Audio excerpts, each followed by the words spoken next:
What's up? Back at you with another video. This is a third video that I'm doing on King Setso. If you have had a look or watched the two videos previously that I did about him, they've been quite successful. One of them actually crossing 3,000 views in a day, meaning the video launches at 6. By 12 at night, it has hit 3,000 views. That is a very good thing. It doesn't happen very often. It shows that the topic that I've spoken on is an important one. And so I'm doing something right. And I got informed, of course, by the analytics inside the YouTube app. It shows who are the people arriving to watch your channel and where do they come from. So some time ago, the app started telling me that the content you're speaking about, the kind of person that you are, the kind of people who gravitate towards you are the same people who gravitate towards King Setso. And I'm being watched by the followers and fans and audiences of all the other people that I've done videos about. So having done videos on Ronaldo Host, his people are joining me. Katlehos, people are joining me. Biz News TV are joining me. Morning Shot and Colonel Chris Wyatt, those people are all watching my content. So I'm doing something correct, something deliberate, something strategic. I came and decided to start this content seeing that Trump is making South Africa famous, and so the algorithm and South African politics were going to be hot. And so in diving in and having stood outside for a long time watching, wondering how I can come in and make an impact, I had always known that content where you challenge people intellectually, content where you are sort of debating with people, content that has tension, content that has a beginning, middle, and end that flows like a story. So I'm doing this political commentary content, but you have to understand and remember that I am primarily a creative video artist. I taught myself how to do documentaries, storytelling, writing of stories. I'm a movie lover, although I don't watch many movies these days. I grew up watching a lot of movies, so I've always kind of wondered, what is the essence of a certain content that makes somebody watch it and enjoy it? Those are the questions I used to ask myself in my 20s when I was binge watching series. But as I grew and as I started deciding and gravitating towards media production, buying cameras, etc., I started discovering by listening to the directors, cinematographers, editors, writers of the movies that I had watched, understanding the cameras they use, the editing software they use. I started understanding from now this side, from the people who tell the story, how did they figure out what would hit in my mind and grab me and make me enjoy their content. And so with that understood, with the understanding of how to make a dope story, how to have a protagonist and an antagonist, how to have conflict and resolution, how to debate and challenge nicely, intellectually, I knew that this content would move. And so that's why kind of from the beginning, you saw me go after the Ronaldos, you saw me go after the Katlehos. I genuinely have and have always had a gripe watching their content, watching how biased, one-sided, unashamed their content is. And so my strategy, therefore, was due purpose to deal with an evil and, of course, to be strategic by creating content that is fiery, content that is followable long-term. So you realize that my content is not just snapshot of that different things. It's a continuation. So that has been my strategy. And in so seeing the algorithm YouTube app telling me that, yo, you've got a potential audience, you've got people who are ripe and ready for picking, and they are on King Setso's tree, I was like, okay, let me find an angle. Let me see what content I can do about King Setso. I have to now expand beyond the fight with the white people, the capitalists, the racists, the neoliberals. I am a black person and I encounter issues outside of politics like spiritualism, spirituality, religion, Christ, paganism, voodoo, witchcraft, things that have spiritual power and they are affecting us as a black people. I can see the witchcraft that has the white people going, and I'm able to see the witchcraft and the spiritual issues that are within the black people. So I knew that after the politics, I will have to now, being a Christian, being one who is vocal about it, being an open believer, not in the closet, I knew that eventually I will also now have to target and look at the African spiritualists, to debate them, to wake them out of a comfort that I've seen them in for a very long time. Like, African spiritualists are not being questioned. They are like, their audience loves and reveres them like they are pastors. If you see, and if you had seen some people in my comments there defending King Setso, you'd swear these are Bushirians defending their papa. And this caught me off guard because, heck man, I forget sometimes that I dwell very much in the realm of debate and discourse. I literally turn on YouTube and go watch debates in the Oxford Union to hear the smartest kids debating issues. And so debate is something that I've seen happen in a friendly atmosphere where people say points towards one another. There's a voting, somebody wins, somebody loses, and then people go and eat finger food and snacks and food on platters together and laugh and drink champagne. So being someone who is so comfortable to debate,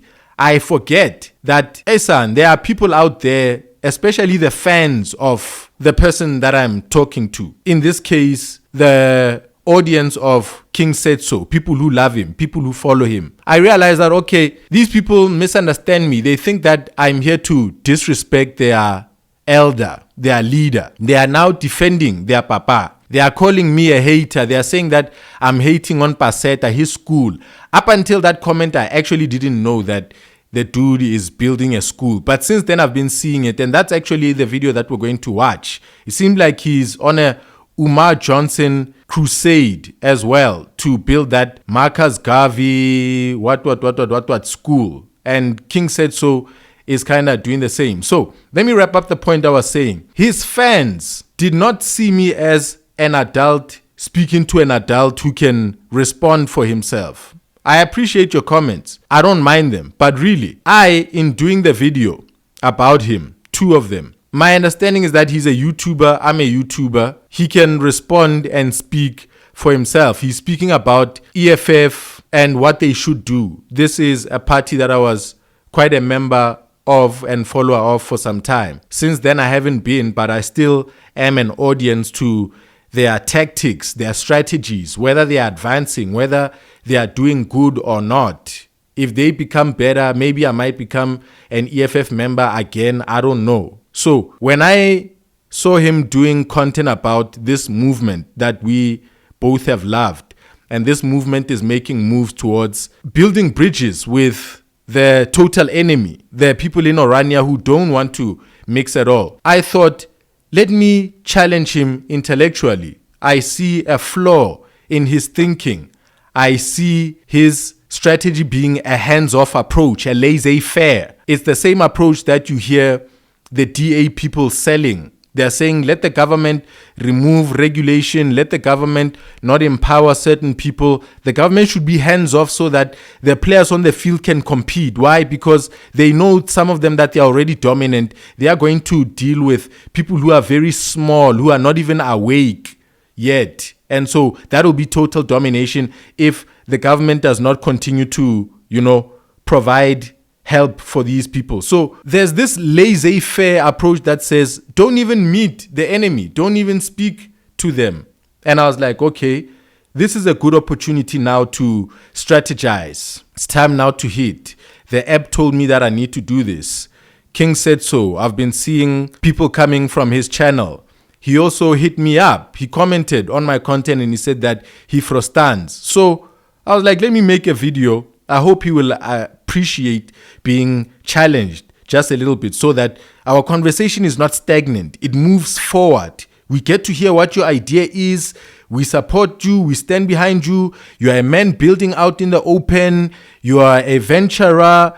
You have ambition. I totally love that. I admire that you've come out and said, this is my venture. There's a guy on TikTok as well who's been doing videos that are called 0 to a Million. He's been pitching people on crowdfunding aquaponics, crowdfunding a butchery, crowdfunding selling meat by delivery, etc., etc. So King Setso looks like somebody else that I've seen before. And I'm here now. I'm intrigued. I'm listening to what he's saying, but some things I find a bit faulty. And so I did a video to ask how that can be addressed. And people just didn't allow two adults to talk. They decided to just jump in and say, hey, you hate our papa because he has a school.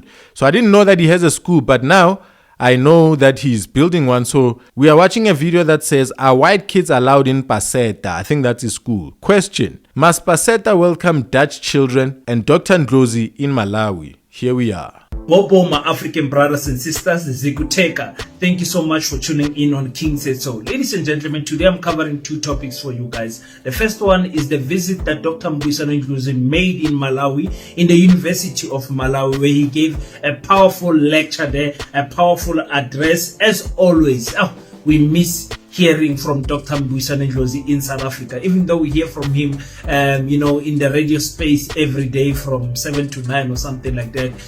It is a pleasure to hear him speaking outside South Africa and encouraging the youth of South Africa. Dr. Ndlozi is one of those special breeds, one of those special politicians that I hope in the near future he will return into politics just before 2029, because we still need him to play a significant role in South African politics. I also want to speak about something. Somebody was asking a question that what do we then do with white people who want to come, who want to send their children to Paseta? White people wanting to send their children into a Pan-African school, and people are going crazy with that. No, we should never allow white people to bring their children. Others are saying, yeah, let's bring white people to come, and I've got an answer for you guys. I've got a perfect answer for you guys. Stay tuned for that. Let's talk about that, Paseta, and much more.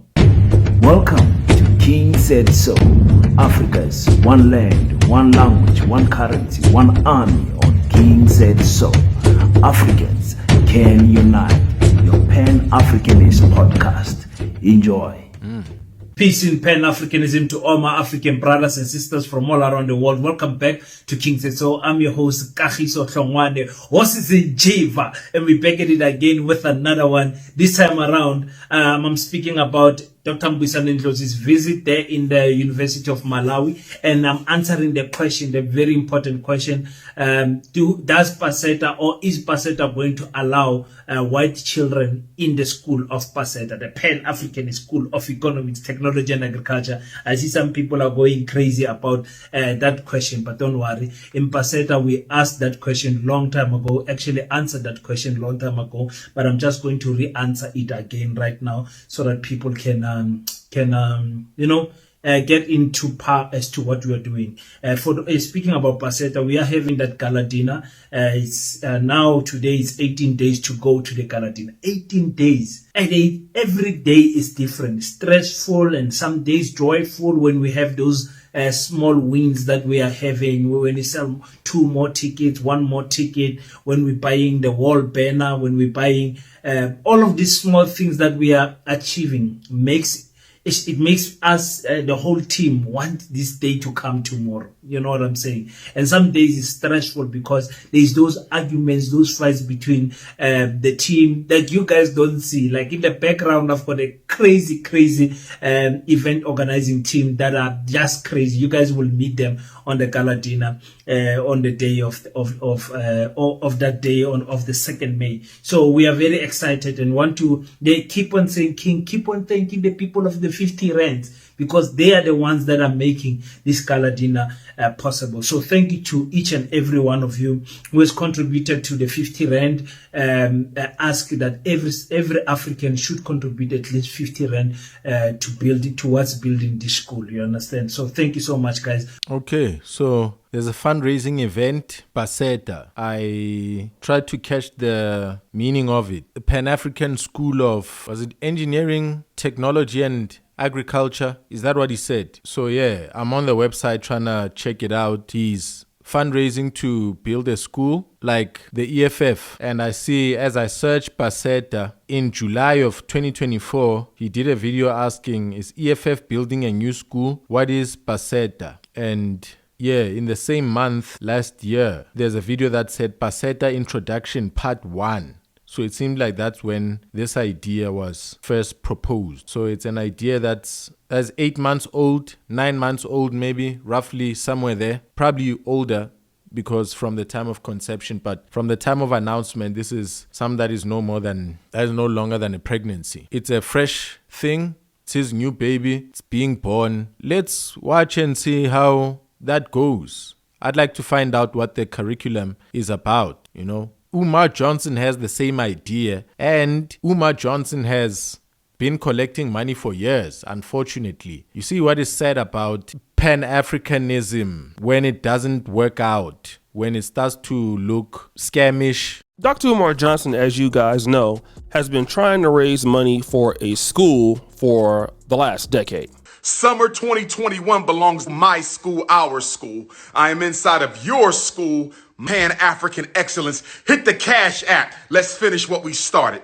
Hit the Cash App. Let's finish what we started. $ FDMG School. Hit the PayPal. PayPal.me/FDMG Academy. Hit the PayPal. PayPal.me/FDMG Academy. Send them check of money orders. Send them check of money orders to FDMG Academy.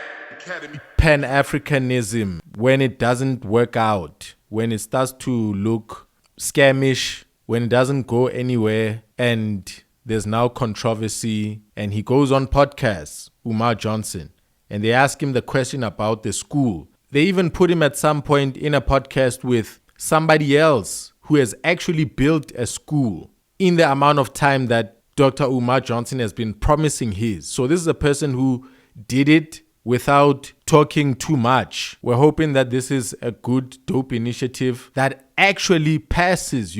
Time is running out. I don't know what you believe in, if you believe that the world is going to carry on in perpetuity, but I believe that some of these schools are being built in the last days, in the closing hours, and they should be built quite quickly so that we can see the beauty of Black people's capacity when properly demonstrated, when properly led by a man who is honest, who has integrity, who will never fail people on such an immense project, who will be honest and faithful at all times. So if that is King Setso, if y'all trust him and know him to be that dude, y'all let me know in the comments how you've known and understand him. I'm just getting to honestly see him. I'm thinking aloud. I have a right to do so. And so I'm not being skeptical or anything. I have the best for him. Let's see. We appreciate it. The Gala dinner still has places available. Make sure that you purchase your ticket on www.paseta.co.za, and we will and we can't wait to have you guys. I can't wait to see Abusi Sintiki, and oh my God, I can't wait. I can't wait to host you in Kimberley, guys. Kimberley is special, and I'm pretty sure that you guys are going to enjoy it. Okay, let's get into it. Dr. Ndlozi, the politician that chose humbleness instead of fighting and arguing in his exit from the EFF. So now it is one of those things like Flawed Shivambo. We don't know why Dr. Ndlozi was out. He did reveal when he was at the... Let me do this at 1.2x speed. At the McG podcast, or was another podcast? Yeah, I think it was on the McG podcast that he was being investigated, and with 2 charges, I think, working with the MK political party and all of those things. And unfortunately, he had to resign before that investigation could be concluded. So that's very sad. He's a person that loves the EFF very much, a person that loves, the CIC so much. You can hear it when he speaks, that this person, he understands the differences that he has between himself and the EFF, but he loves the EFF. These are the founding members of the EFF, by the way. So it was nice to see him go out of the country to go and speak in the in the University of Malawi. I actually wanted him to speak at our gala dinner, but hey guys, Mina, people think I've got connections from people. I don't have connection. I don't have connections. I'm in the Northern Cape, locked in this province, and I don't know many celebrities. I don't know who's watching and who's not watching and all of those things. So I couldn't get reach of him. I tried my best. Inboxes,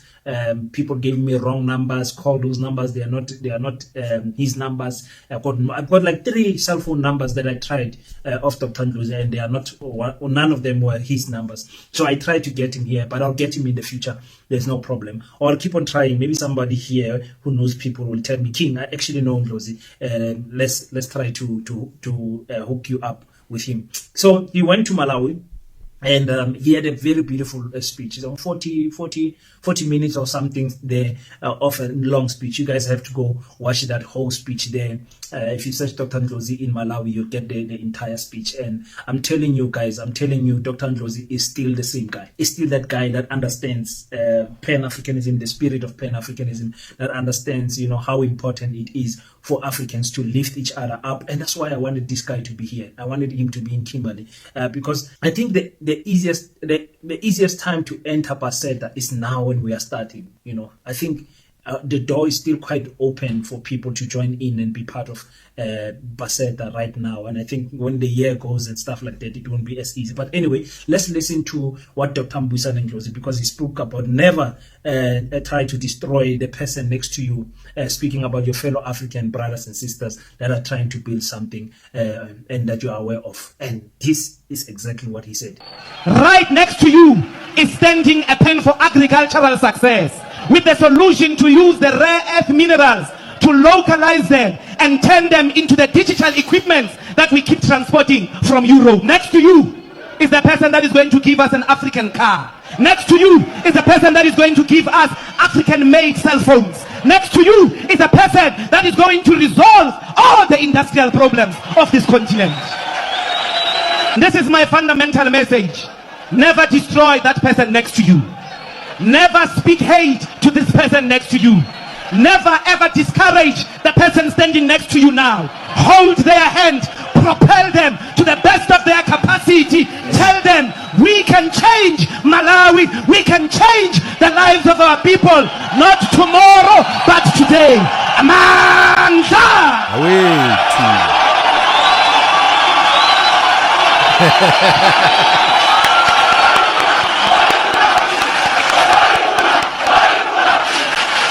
Yeah, guys, this is so important, man. This is so important, what Dr. Ndlozi is saying. I feel like many people don't understand just the... Dr. Ndlozi is inspiring, right? He is. He's got an energy. Yeah, he really does. He's an incredible person. He's not perfect. I did a video on him after that episode of MacG, where he went and spoke about Clof, and he spoke about it so romantically, in such a salacious way, and in too close a proximity to those who are young, those who have no business having sex. You think virginity has any correlation with innocence? It is the pure essence of innocence. That's backward. You don't think so? No. Why not? It comes from a culture that seeks to vilify love. Okay. And makes us feel ashamed. A culture of interpolating people as having to have shame for their sexual encounters. There is nothing wrong in sex. You should not, as a result of having had sex, be attacked by shame. We must actually remove shame, particularly for the girl child. The girl child is always grown in that situation of having to not be touched by the boys, not to, for themselves, also be comfortable with feeling, with having a positive relationship to their own pleasure. Young kids, young girls have no business spreading their legs. You understand? So when you are saying that there's nothing wrong and you are saying Buchiji does not represent innocence, exploring yourself and having sex at a young age is an innocent thing. It says there's no guilt no shame to be felt at engaging that at a young age. And so, having done that video, he went on to start his Power FM gig, and he brought on Pastor Boshoff. I don't know, maybe I'm feeling myself too much, but I felt like he was redeeming himself, because my response to him even quoted scripture for him to know that he was in the wrong about that. So Mbuyiseni Ndlozi just clarified that whether it's lust or whatever, there's no shame to it. Oh my Lord, oh my Lord, oh my Lord. And now let's go to Jeremiah 6:15, for example. You see? As says, there's a portion there that says, are they ashamed of their detestable conduct? No, they have no shame at all. They do not even know how to blush. So this is a Bible identifying people who have no shame, and they've even forgotten how to have shame. The state which it seems Mbuyiseni Ndlozi is trying to elevate people to, because people who come up with these new wacky, weird, twisted disco ideas, they say they are elevating your consciousness. They are bringing you out of a stronghold, and so you can be as light as the air and float among the air. And nah man. You heard that? So he went on to be with a pastor there. I hope he's not just doing PR. He is finding himself and correcting his words, coming off them and repenting. He sounds like he's Christian, but he sounds like he's touching and leaving. So in Mbuyiseni Ndlozi, we've got a Pan-Africanist who is not speaking ill of Christ. So interesting convergences over here. Interesting intersections, don't you feel? So let's carry on. You'll know my charge to the Pan-Africanists and the African spiritualists is that these are people who reject Christ, they reject God, and I believe that for that there is a curse on black people. There's a price to rejecting the one true God. Being a pantheist, believing in multiple gods and spirits that are hidden, that you commune with and whose instructions you follow, and many of those instructions are nefarious and evil. I side with Christ, and it seems Dr. Mbuyiseni Ndlozi does so. So I give him a pardon for his comments on the girls. He's an incredible dude. Let's keep listening. Understand just the amount of potential that lies on the next person, and how much our support towards that person, is going to determine if they become successful or not. Because many South African products, many geniuses are actually killed before discovering their potential because of the lack of support that we as African people give to each other. The cell phone companies are there. The African countries and the African individuals that are making cars are there. I mean, you've got Chikumbutso, Maxwell Chikumbutso in Zimbabwe. Nobody is speaking about Maxwell Chikumbutso. A car that is not running with petrol, that's not running with battery. You can enjoy that's running with radio frequency. TVs and fridges that work without electricity. Imagine if Elon Musk produced something like that. People would...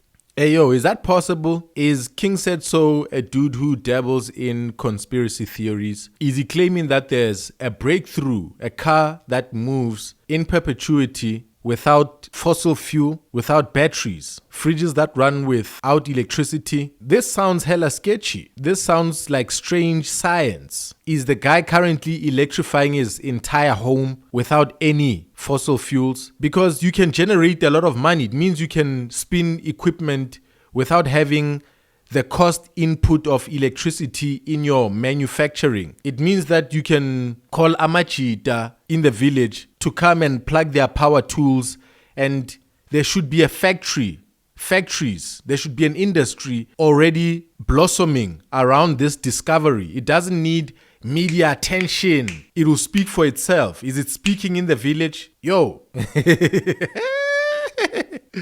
Hey man, come on man. Is this invention for real? Let's listen. People will be talking about that left and right every day. But Tina Africans, we just, I don't know. We just don't support each other, So don't try to destroy that destiny of that person. Don't try to destroy. But it's a systematic thing. It's a mindset thing. It has been installed in us for many years, and now we think it's natural.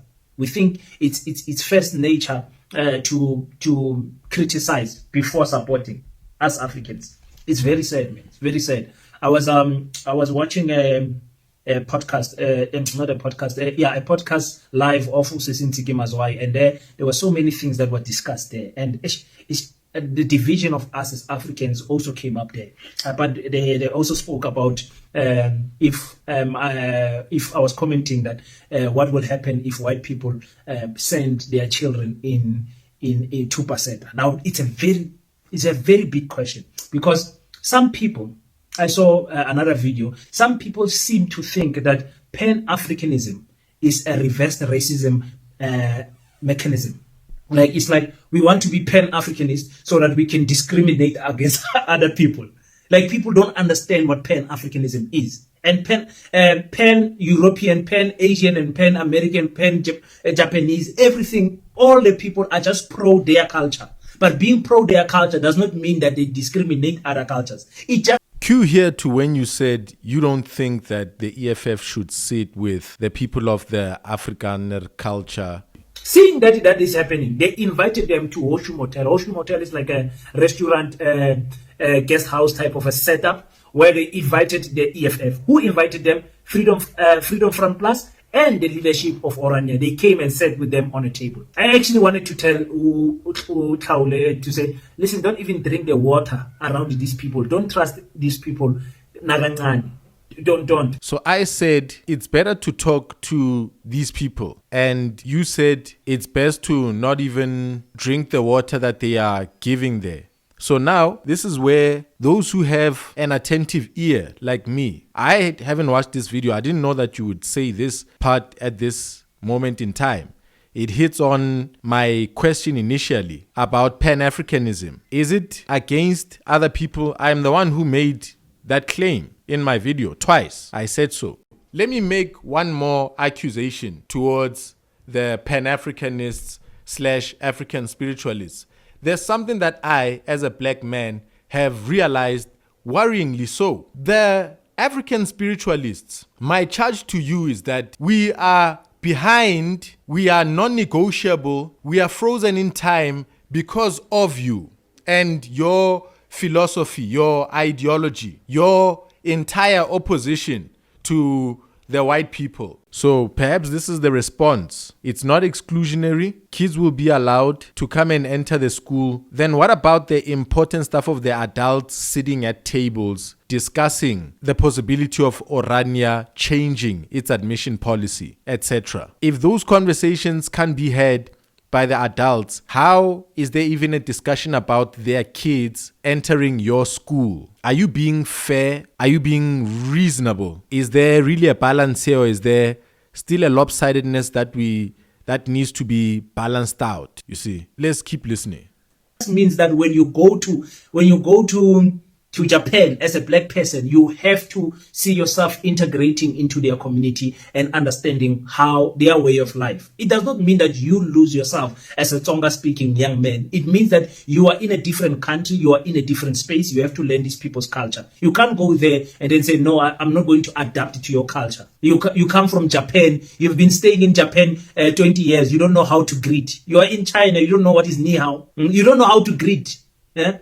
And black people, usually, we are very quick to adapt to other people's cultures. Very quick to adapt to other people's cultures. But we don't, I don't want to say forced, but we don't insist that other people must come and adopt our culture in our space also. It's like when a German comes to South Africa, we are happy to learn German from that German. Oh, how do you say hello in your language? And we are speaking in English to that person. When a German comes, says good morning, we say, no, you don't say good morning here. You say dumelang. You understand what I'm saying? So it is that thing. Why that happens is because our parents, or let me say the education system, forced us to adopt a culture that is not ours. The educational system is the biggest tool that you can ever use in your whole life to change people's perspective, destinies, and direction as to where they go in life. The education sector is the best tool that you can use. There is no other tool higher than the education system. Hold up. As he's speaking about the education system, my ears, having listened to many Pan-Africanists, they have a problem with primary school to matric education system. Correct me if I'm wrong. Do you also have a problem with tertiary education? Is there actually a problem that you'll have with education, or is this a talking point? Is this something that gets spoken in front of Pan-Africanism? We charge each other and say, yo, we are against this education system that has indoctrinated us. And then Monday morning, our kids depart to the same schools. We complain about their language, for example, while still speaking it and knowing that a YouTube channel that speaks this inclusive international language, English, is more likely to succeed. King Setso knows that if he did a channel, ka Setswana, from start to finish, his channel would be much, much, much, much smaller. At his gala dinner, listen, it's a gala dinner.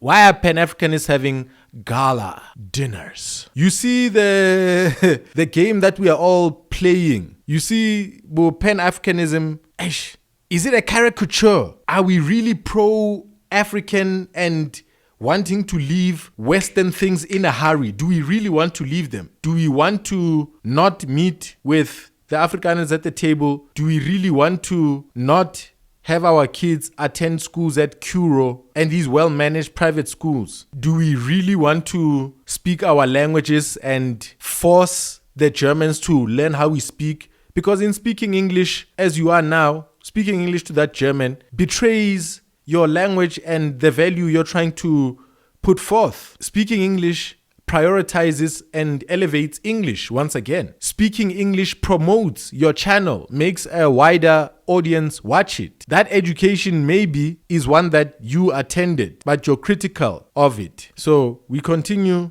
listening. We're trying to properly find the ideology of Pan-Africanism. The unfortunate thing is that Pan-Africanists don't offer documents, man. You know, one thing that I've appreciated about Christ, about the Bible, it's that when we have something that we don't understand about our understanding, we have something that is written, like the law.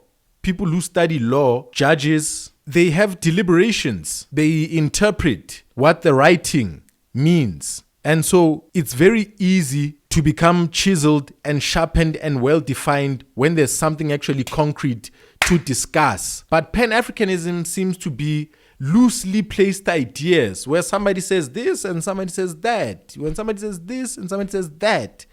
There's no Pan-African doctrine that we can read and understand. Or what are we doing? What are the cardinal pillars of Pan-Africanism? Maybe at the top of the list should be we are anti-English. Then da di tla boa serious. Di tla boa ka nnete. Ha se batho ba betha di YouTube channel ba bua Setswana fela. Ba tloela sekgowa le audience ya United States. Cause ha o le YouTuber, wa tseba, o khona bona go di analytics sing da hore hona le batho ba ile hore ba o shebile from Ghana.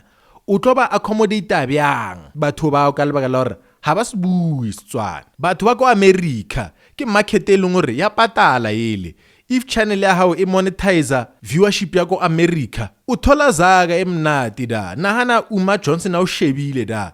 And then o shapa ki advert ya Verizon or ya Walt Disney da ko America. That thing o fakela bank. O kenyetsa zaga. Yana me out ba tompotsa hore o ka leka wa propose taba o tloela sekgowa, taba o tloela education, we criticize outright or e wrong hili. O bo demonstrate criticism ya hao kayona by pulling out your kids. Ada nka o bethela matso e o ka ngwalla wa re ke constitution ya African Pan-Africanism. Ai nga o phuthela nga o kenya ka iprayak. Because you are there the majority of your developing life from grade 1 to grade 12, and you are put in a system where it indoctrinates your mind in a certain direction. You understand what I'm saying? What is that doctrine? Thank you. Well, but at least we are able to actually speak the same language, because people hate the word doctrine. Some people have just made it sound bad. Yo, doctrine is a programming. It's a software. Every human being runs on a particular software. There are those who like to act like bona di freestyle. They are not running on a common software that others are running on. They like to act like bona ngondo tsa bona are not referring to books they've read, people they've listened to, speeches they've heard, movies that they watched. That has been your programming, your software, your doctrine. It may not be religious doctrine. There's a secular doctrine. Secular doctrine, for example, if you're secular, you are an atheist, you don't believe in God, you believe that homosexuals should do whatever they want and they should adopt, march all month long ka pride parade, modi moving re tshwantse re bone bona ba sunana. That's a secular programming. There's a Pan-Africanist doctrine programming that he's talking about. There's also a Christ programming. This is the programming from God himself. There's nothing wrong with programming. There's wrong programs and there's right programs. There are programs that are viruses and there are programs that are life. So dude is talking about doctrine. I'm glad that in front of a Pan-Africanist audience, he's able to articulate and be honest about the fact that people need to run on an ideology, and he has an ideology to give them. And this is the ideology that I came to scrutinize and see and understand in a fellow brother, not to kick him or anything. I get this from being a Christian and having to watch Baruti that we place ourselves under. Baruti are usually people by Longore. They read the Bible much more than the normal person. They dedicate themselves to reading and teaching it. So people who are not experts by themselves will need a mentor, and they will need a community, a group of people to sit with and learn and see the program eba following, eba profitable in their lives. We call that edification. When we are now in one accord, in one spirit, running the same programming. That's why Kereke, the church, the gathering of those who believe, not the building, not the parade that church has become where people are dressing up, they got regalia on. You ought to be bringing your heart, not how you're dressed. So I go back. The doctrine that the brother is going to be disseminating at his school. My children attend a Christian school where they are spoken to about doing well because the Lord requires it, because Jesus Christ requires that of you as a child. They urge our children to obey him, and they urge us in our homes to teach them the same. If not, take your child to a Sangoma school, dog. Take him to the programming that you want. But if you want our facilities, if you want our education, if your child gets Sangoma, we're going to teach them Christ. If hello now, kiki Sangomeng, gidi African spiritualisting, rob mufa Jesu, lim meds. Is that the doctrine that he has a problem with? And he's got an alternative doctrine. It's science. It's going to be what? Engineering, technology, agriculture, plus what? Rituals, ho tabela, ho tsulamadi. What is the full doctrine? That's what I came here for, and I'm not a bad person to be doing that. Some of us went to white schools. We came out of those white schools, prating Afrikaans. You had no choice. That's what they were teaching you at school. You had no choice. The first language is English, European, British, we learned it. The second language is Afrikaans, first additional language. We learned it. Why? Because the schools in the township that teach our languages are very few and they are crowded. So our mothers were thinking, no man, let me take my child to this school and pay a little bit higher amount for school fees so that my child can come out there better. So now the problem with the Tina who went to these schools, we come back turning to the Kasi people. We look down to them because we are taught, from that school, those ones are low class, you are high class. So, but that is not the judgment of the education. I think that personality problem, that's an attitude problem as a young child that needs to be addressed in the home. I'm trying to find out what was fundamentally wrong about the programming that you got at that school. I don't think the school ever taught you to go and twang. That was your choice. The results of the school, the mathematics that you were taught, was it the correct mathematics? The science, was it acceptable science? The technology, the technical drawing, the computer science, was it actual computers based on the keyboard that we are using, based on the computing architecture and framework that is standard in our technology right now? What was so wrong, and why is there a need for a replacement? So they have programmed our mentality to see the township in a different light. To see children in the township from that school in a different light. They programmed us. No. That's why now you find many YouTubers, many African brothers and sisters that they are just against African culture. No, man. I went to primary school from grade 1, all the way to grade 7 in the township. Got Tshepisa primary school. And then I went to Eden Glen High, a 13-year-old who had never set side by side with a white child now attending a white school, predominantly white school, being a child who is lacking from home. I don't have the best. I can see the difference now between me and the white kids. I never felt superior because I could see the white kids and Indians and other foreign national kids there. They came from the suburb. They walked to school. They had money. I never could associate with them. When I went back to the township was my home and my people. I was just serious about finishing my school. I never looked down on people. The school never taught me that. The school taught me computers, technology, science, English, maths, Afrikaans. I passed those things and I finished. I never had an attitude problem. Let's keep listening. Totally, without knowing. They think they are working with fairness, let us all be equal, let's all that, but they don't understand that we are colonized. We are colonized. So the biggest tool that they used to colonize us was the education sector. So now when you understand what I always say in this channel, always say it, is that we have to replace system with system. Your equivalent, that's why I always ask this question. What is this African equivalent to the Berlin Conference? 1880, what is it, 84, 85? 1884 and 85, ne? Yeah, from November to February, where the Europeans, all the people, our colonizers sat down and cut Africa into 54 countries. What is our equivalent to that? Now you come back to the education system. You say they have colonized us with education. What is our equivalent to that? Is to reintroduce our children to a different education system. Now, were we colonized with mathematics, science? And I mean, the black person was not allowed to have the full education. I don't know if our story is one of being injected fully with a bad education. Is that our past? Did apartheid give us a lot of science and maths and education that made us corrupt?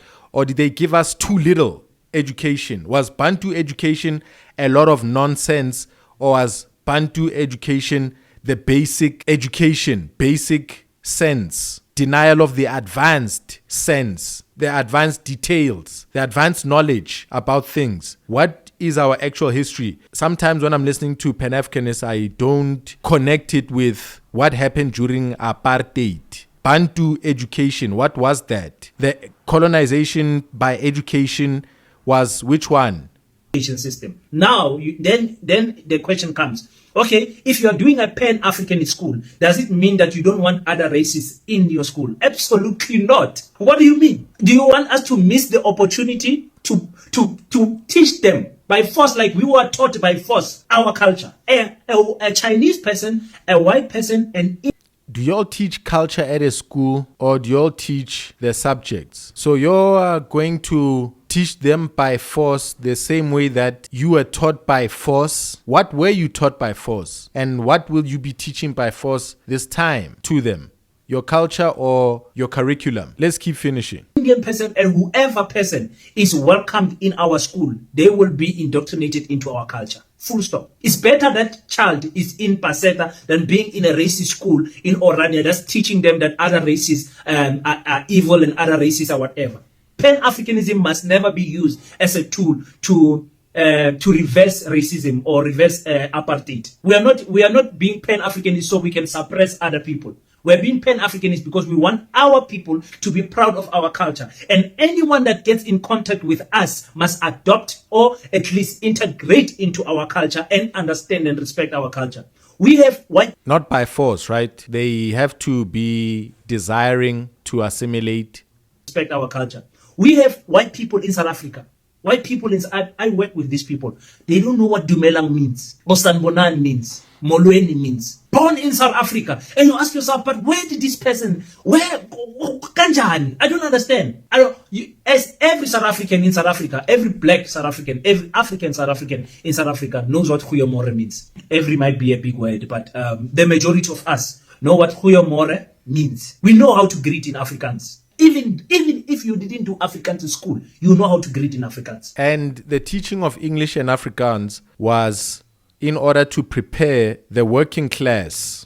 I guess that's how life works. We are born out the womb, we are children to our parents, and then we go become coal for a capitalist fire that is burning on earth. The desire to eat, the desire to produce, the desire to capitalize on those who want to sell their labor for money so that they can go get food. So you capitalize by opening stores to capitalize on their hunger. So as people, the education systems that we are going through and the languages that were chosen, especially in this country. In other countries, they choose French and English. Because why? Once the kids matriculate and they become adults and they now have a desire to feed themselves and clothe themselves, they're going to have to go work for an industry that is speaking French and English. In South Africa, the Afrikaners, being the elite ruling class, owning the industry with the British, the education in our country is one that makes people speak these languages so that you can now go and get a job as a driver at Vanadu, that new e-hailing taxi service that is for Afrikaners, meant to accommodate Afrikaner passengers who want an African-speaking driver. So if you're going to remove these common languages, you had better have an industry that operates ka Setswana and indigenous languages, a call center, a factory where people will speak Setswana and indigenous languages, be taught indigenous languages, and then go on to speak them in this industry. If that industry does not exist, don't screw people. Keep them on English. You understand? If it's necessary for them to get jobs and we don't want people to screw themselves, give them that Afrikaans, bro. If they're going to be self-sufficient in their world, let them speak Setswana and let them go do Setswana content and appeal to Setswana viewers.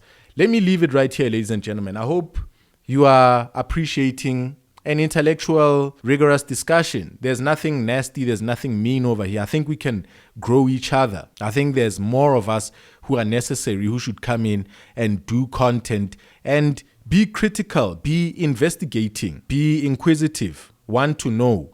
We are encouraged to ask questions. I've heard people criticize Christianity saying that, hey, it doesn't allow questions, Now look, when you approach a Pan-Africanist, African spiritualist, the amount of people who come out saying, don't even touch our papa. So let's not do that, folks. Let's not be mean to one another.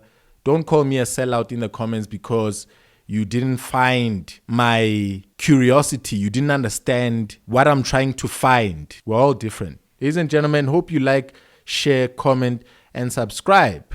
I hope this content goes. King Setso. Thank you, brother. I'll see you next time.